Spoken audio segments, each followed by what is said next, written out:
Tahukah kamu ada satu fitnah yang Rasulullah SAW sebut sebagai fitnah terbesar sejak Nabi Adam hingga hari kiamat?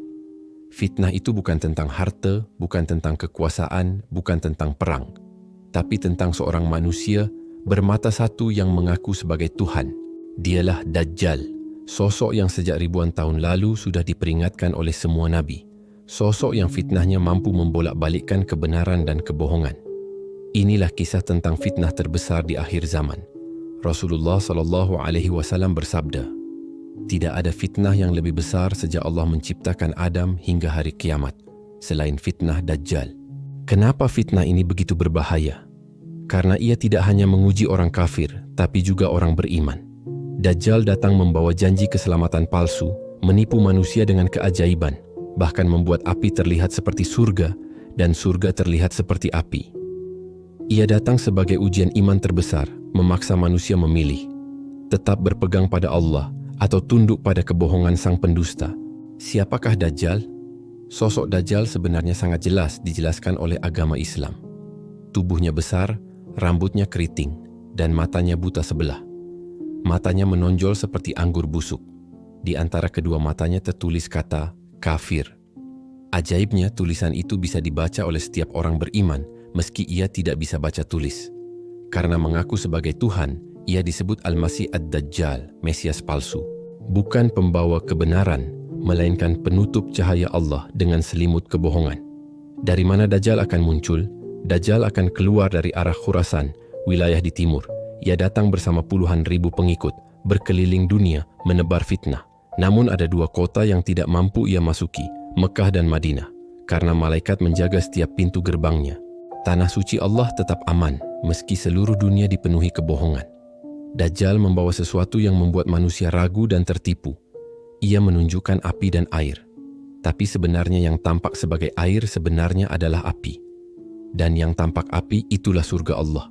Lebih dahsyat lagi, ia mampu membunuh seorang pemuda lalu menghidupkannya kembali. Orang yang melihat pun terkejut menyangka ia Tuhan. Padahal semua itu hanyalah fitnah. Sesungguhnya hanya Allah yang berkuasa atas kehidupan dan kematian. Pertanyaannya, siapakah orang-orang yang mengikuti Dajjal? Dajjal akan diikuti oleh 70.000 orang Yahudi dari Ashbahan memakai jubah lebar. Tapi bukan hanya mereka. Siapapun yang lemah imannya, yang lebih mencintai dunia, akan ikut terseret. Dajjal tidak hanya menguji kekafiran, tapi juga iman yang rapuh. Sebelum Dajjal muncul ke dunia, dunia akan diuji dengan 3 tahun penuh kelaparan. Tahun pertama hujan berkurang sepertiga. Tahun kedua semakin sedikit. Tahun ketiga hampir semua menghilang. Manusia lapar putus asa dan saat itulah Dajjal muncul menawarkan solusi. Banyak yang tergoda oleh janji palsunya.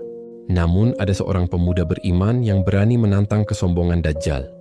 Dajjal kemudian membunuh pemuda tersebut lalu menghidupkannya kembali.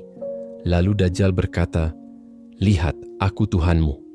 Tapi pemuda beriman itu menjawab, "Kini aku semakin yakin engkaulah Dajjal yang dijanjikan Rasulullah." Imannya lebih kuat dari semua ilusi yang ditawarkan Dajjal. Rasulullah SAW tidak hanya memperingatkan, tapi juga memberi jalan perlindungan kepada umatnya. Pertama, membaca doa khusus setelah tahiyat akhir dalam salat. Allahumma inni a'udzubika min fitnati Dajjal, wa min azabil qabr, wa min fitnatil mahya wal mamat, wa min adzabi jahannam. Kedua, membaca 10 ayat pertama atau terakhir dari surat Al-Kahfi.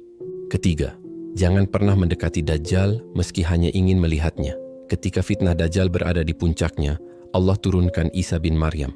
Beliau turun di Menara Putih Damaskus, mengejar Dajjal yang berlari ketakutan hingga sampai ke Palestina. Di gerbang Lud, Nabi Isa membunuhnya. Saat itu seluruh pengikutnya tercerai-berai dan dunia kembali tenang. Kematian Dajjal adalah akhir dari dusta terbesar umat manusia. Nama Dajjal sendiri artinya pendusta besar. Dan benar, seluruh hidupnya adalah kebohongan. Namun peringatan ini bukan untuk ditakuti, melainkan untuk dipahami. Karena setiap nabi memperingatkan umatnya. Fitnah Dajjal adalah ujian terakhir. Pertanyaannya, apakah kita sudah menyiapkan bekal iman untuk menghadapinya? Kalau kamu menyukai cerita, kisah yang bersejarah, dukung channel ini dengan tekan tombol subscribe dan nyalakan loncengnya agar tidak ketinggalan video-video terbaru kami.